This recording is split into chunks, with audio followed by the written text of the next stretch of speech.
বিয়ে বাড়ি হোক বা বাসায় এমনি কোনো অনুষ্ঠান হোক, যেকোনো ভালো খাবারের সাথে কিন্তু আমরা সালাদ খেয়ে থাকি। সালাদ ছাড়া কিন্তু যেকোনো খাবারই একদম জমে না। আর এই সালাদ কিন্তু বিভিন্ন ধরনের সবজি ফল দিয়ে তৈরি করা হয়। আপনারা রেস্টুরেন্টে গেলে বিভিন্ন ধরনের সালাদ দেখতে পান। আজকে আমি সেরকম একটা সালাদ তৈরি করব বাসায়। এই সালাদটা তৈরি করতে তেমন বেশি কিছু লাগবে না, ঘরে থাকা সামান্য উপকরণ দিয়ে এই মজাদার সালাদটা তৈরি করতে পারবেন। হ্যালো গাইস, কি অবস্থা সবার? আশা করি সবাই অনেক অনেক ভালো আছে। আজকে তোমাদের জন্য একটা নতুন ধরনের ভিডিও নিয়ে আসলাম। সবাই অবশ্যই লাস্ট পর্যন্ত ভিডিওটি দেখবে। আর ভিডিওটি ভালো লাগলে অবশ্যই লাইক কমেন্ট শেয়ারের পাশাপাশি চ্যানেলটি সাবস্ক্রাইব করে দিও। তো বেশি দেরি করব না, ভিডিওটা শুরু করা যাক। তো প্রথমে আমি এখানে সালাদ তৈরি করার জন্য দুটো শসা দুটো টমেটো নিয়ে নিয়েছি। এই শসা টমেটো গুলো কিন্তু আমি পানি দিয়ে খুব ভালোভাবে পরিষ্কার করে নিয়েছি। এখন আমি শসার খোসা বা ছোলা যেটাই বলে ওটা আমি ছাড়িয়ে নিচ্ছি ভালোভাবে। এই সালাদটা বানাতে আমার দুইটা শসা লাগেনি, একটা শসা দিয়েই হয়ে গিয়েছে। তো যাই হোক, শসাটা ভালোভাবে পরিষ্কার করে নিয়েছি। এখন আমি এটাকে ছুরি দিয়ে ভালোভাবে কুচি কুচি করে কাটবো। এই সালাদটা খেতে কিন্তু অনেক বেশি মজা হয়। আমাদের বাসার সবাই এই সালাদটা খুবই পছন্দ করে, তাই বাসায় কোনো অনুষ্ঠান হলে এই সালাদের আইটেমটা অবশ্যই রাখার চেষ্টা করি। আপনারা অবশ্যই বাসায় একবার হলো এই সালাদটা ট্রাই করে দেখবেন। আশা করি আপনাদের কাছে অবশ্যই এই সালাদটা ভালো লাগে। আমার কিন্তু এরকম কুচি কুচি করে শসা কাটতে বেশ ভালোই লাগে। তো যাই হোক, অনেক কথা বলতে বলতে আমার শসা কাটা কিন্তু হয়ে গিয়েছে। এখন শসাগুলোকে একটা সাইডে রেখে টমেটো গুলোকে কেটে নিব।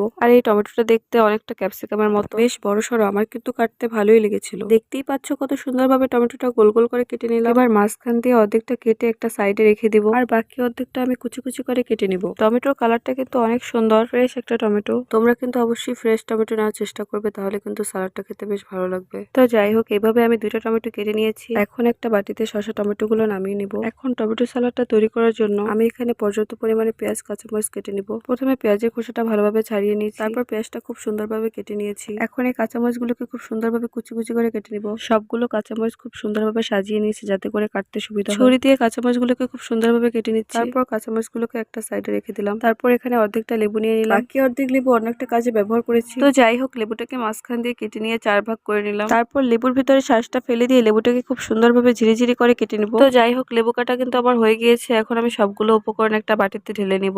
এখন আমি টমেটোর সালাদটা তৈরি করব। টমেটোর সালাদ তৈরি করার জন্য প্রথমে পেঁয়াজ মরিচগুলোকে সামান্য লবণ দিয়ে ভালোভাবে মেখে নিতে হবে। কিছুক্ষণ মাখানোর পর এখানে সামান্য পরিমাণে সরিষার তেল দিয়ে দিব। সরিষার তেল দেওয়ার পরে আবার কিছুক্ষণ মেখে নিতে হবে। তারপর এখানে কিছুটা তেঁতুল বা তেঁতুলের চাটনি দিয়ে দিব। এই তেঁতুলটা দেওয়ার কারণে কিন্তু অন্যান্য সালাদ থেকে এই সালাদটা খেতে বেশি ভালো লাগে। এই সালাদটা তৈরির মেইন উপকরণই হচ্ছে তেঁতুল। তো যাই হোক, তেঁতুলটা দিয়ে আমি খুব ভালোভাবে মেখে নিচ্ছি। তারপর আমি এখানে কেটে রাখা কিছু লেবু দিয়ে দিব। লেবুটা দিয়ে আবার ভালোভাবে মেখে নিচ্ছি। এতক্ষণ মাখামাখি করার পর এখন কিন্তু সবগুলো উপকরণ একটার সাথে একটা ভালোভাবে মিশে গিয়েছে। এখন আমি অল্প অল্প করে কেটে রাখা শসা টমেটো গুলো দিয়ে দিব। তারপর হাত দিয়ে ভালোভাবে মেখে নিচ্ছি। বেশ কিছুক্ষণ ধরে হাত দিয়ে ভালোভাবে মেখে নিতে হবে। এতে করে টমেটো শসার ভিতরে মশলাটা খুব ভালোভাবে ঢুকে যাবে, আর সালাদটাও খেতে বেশ ভালো লাগবে। আপনারা অবশ্যই বাসায় একবার হলো এই সালাদটা ট্রাই করে দেখবেন। আশা করি আপনাদের কাছেও অনেক অনেক ভালো লাগবে। তো যাই হোক, অনেকক্ষণ মাখামাখি করার পর এখন কিন্তু আমার সালাদটা তৈরি হয়ে গিয়েছে। এখন গরম ভাতের সঙ্গে পরিবেশন করার পালা। এই সালাদটা আপনারা যে কোনো খাবারের আইটেমের সাথেই খেতে পারবেন, তবে গরম ভাত, মাংস, পোলাও এই ধরনের খাবারের সাথে এই সালাদটা খেতে বেশি ভালো লাগে। তো যাই হোক, আমি এখানে পর্যাপ্ত পরিমাণে গরম ভাত, মাংস, সালাদ নিয়ে নিলাম। একটু শসা লেবু দিয়ে প্লেটটা ডেকোরেশন করে নিলাম।